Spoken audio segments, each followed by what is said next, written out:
Hello friends, I am Vishwanath Ganwat.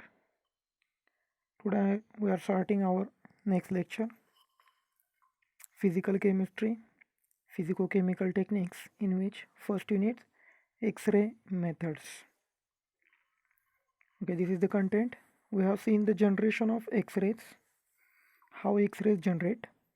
X-rays, these are generated by using electrons. Means what is happening? From electron gun, there is a production of cathode rays, means electron from cathode, and these rays, cathode rays, strike onto the anode. Okay, due to that striking, there is a formation of X-rays. Okay, this is a simple generation of X-rays. Today we will see different types of X-rays, two types of X-rays. Then we will see properties, and then we will see the generation of X-ray spectrum. Okay, X-ray production.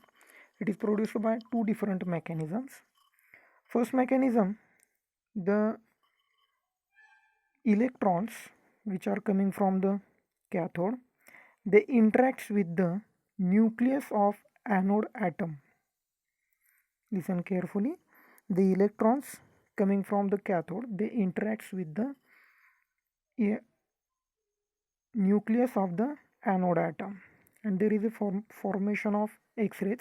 These X-rays are known as Bremsstrahlung's X-ray. And the another kind of X-rays, it is a characteristic X-rays. These X-rays, these are produced due to the interaction in between electrons from cathode. They interact with the orbital electron of anode.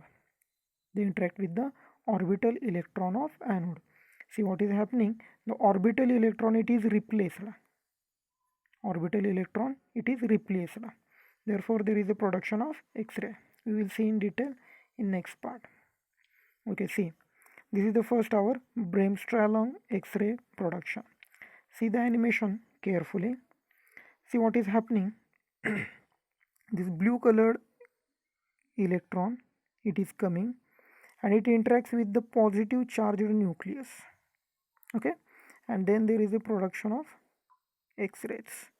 See, this is the Bremsstrahlung radiations, means X-ray. This is the very simple mechanism of production of Bremsstrahlung X-rays. Okay. These radiations are also known as braking radiations. The electrons come with the proximity of the nucleus. Due to that, the electron have negative charge and nucleus have positive charge. And due to that, there is a Coulombic forces of attraction and deceleration of electron. There is a Coulombic force of attraction. And due to that attraction, there is a loss of kinetic energy of that electron. Loss of kinetic energy, and it changes the trajectory. See what happens? The X-ray photon with energy equal to the kinetic energy lost. The loss in kinetic energy, it produces the X-ray. The distance between the bombarding electron and the nucleus, it determines the energy loss. If the distance it is very close in between the nucleus and electron, the energy lost it is more. Closer the distance, greater is the energy loss.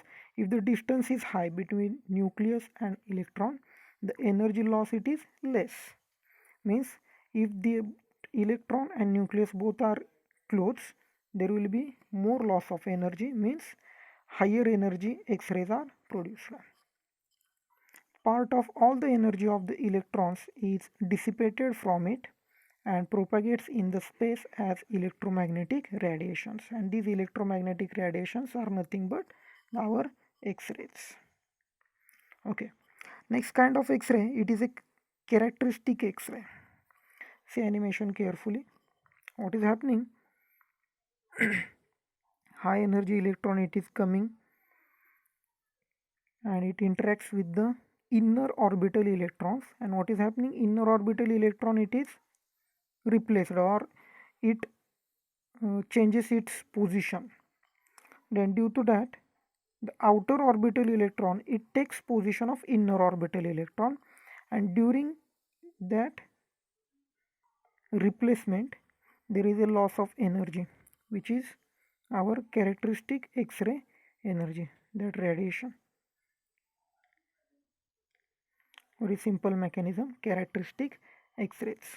See, in this case the energy of incident electron, it is higher than binding energy ejects the electron from the inner orbital. Incident electron will have more energy, therefore it strikes the inner orbital electron. The electron from the outer shell loses energy and replaces the inner shell of electron. Outer orbital electron, it replaces the inner orbital. The energy lost by this electron is emitted as X-ray photon. That energy loss, it is nothing but our X-ray. Energy of X-ray photon, it depends on the element and shell, not on the energy of incident electron. This is the most important part. Sorry, the energy of the X-ray photon, it is completely depend upon that atom. It is completely depend upon that atom. It is not depend on the energy of incoming electron. Okay, see what happens if we use anode of copper, and if there is a formation of X-ray, it is characteristic of that copper X-ray. Okay, it is a characteristic of that copper X-ray. If we replace the copper with another metal like zinc, then the produced X-rays will have different energy, different wavelength. Okay, means the X-rays, energy of X-rays photons, it is completely depend upon the atom or element. The wavelength of X-ray produced, it is a characteristic of that atom. The wavelength which is formed by that X-ray, it is for characteristic of that anode actually, because on anode there is a striking of electron and then there is a production of X-rays. It is a characteristic. Generally for XRD we use copper, therefore we use CuK alpha, its wavelength, for different calculations. The quantity of X-ray generated, it is proportional to the atomic number of the target material. The quantity, it is completely depend upon the target material. Means higher the atomic number, higher will be the quantity. And the quality of X-ray generated, it is depend upon the completely X-ray tube. Means what is the potential of that X-ray tube. If potential is high, then quality will be best quality. Okay, next part we will see the properties of X-rays. We have seen the generation and mechanism of generation of X-rays, in which we have seen two kinds of X-rays. First one, it is Bremsstrahlung X-rays, and another one, it is a characteristic X-rays. Bremsstrahlung X-rays, these are produced due to interaction of electron with nucleus, and characteristic X-rays, these are produced due to interaction of electron with the orbital electron. Now we will see the properties of X-rays. See the photographs, some X-rays. This is the photographic plate on which these X-rays. The properties, the X-rays, they travel in the straight line, not in zigzag pattern. They travel in the straight line and they have no mass. X-rays are exponentially absorbed in the matter with the exponent proportional to the mass of the absorbing material. If the material mass is high, then X-rays are not absorbed. See what is happening in that X-ray. The X-rays, these are absorbed. Due to that, there is a formation of black colored pattern, and the space where X-rays are not absorbed, that pattern, it is white. Therefore we can detect the bone in that X-rays. Means exponentially X-rays are absorbed in the matter, and which are the not absorbed, these are shown like a white pattern. X-rays darken the photographic plate. See the photographic plate, the space outer that X-ray, it is darkened. X-ray makes shadow of absorbing material on photosensitive plate. This is the main application of X-rays. X-rays, they have highly penetrating power. These are invisible in nature. They are unaffected by electric and magnetic field. See what is happening? X-rays don't have any charge, positive or negative. Therefore, these are not affected by any electric and magnetic field. X-rays travel with the speed of light in vacuum. They ionize matter by removing orbital electron. The orbital electron, it can be removed, therefore that atom it will get ionized. X-rays produce fluorescence in some substances.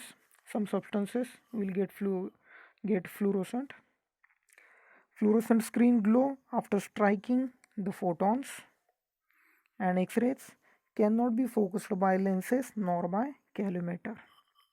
These are the properties. Now our next part, X-ray spectra or X-ray spectrum. See how X-ray spectrum it is generated.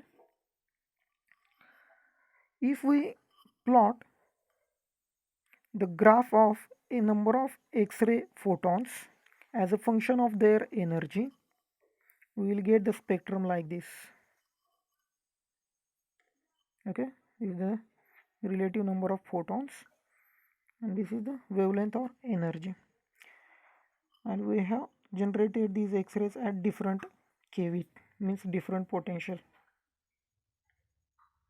Sorry.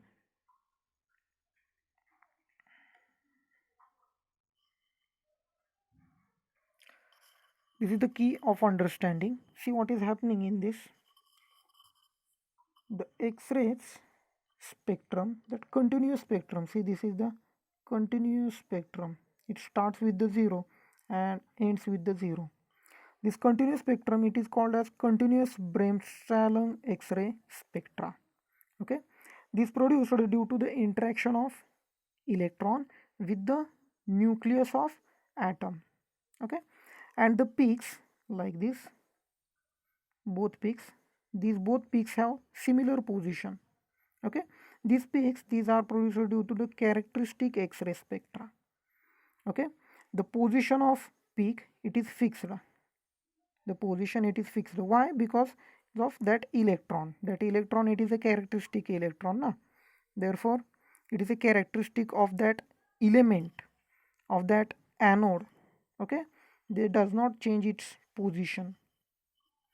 It is called characteristic X-ray spectra, and complete this spectrum, it is called as X-ray spectrum, and it is arises due to the two kinds. First one, it is continuous Bremsstrahlung X-ray spectra, and another one, it is a characteristic X-ray.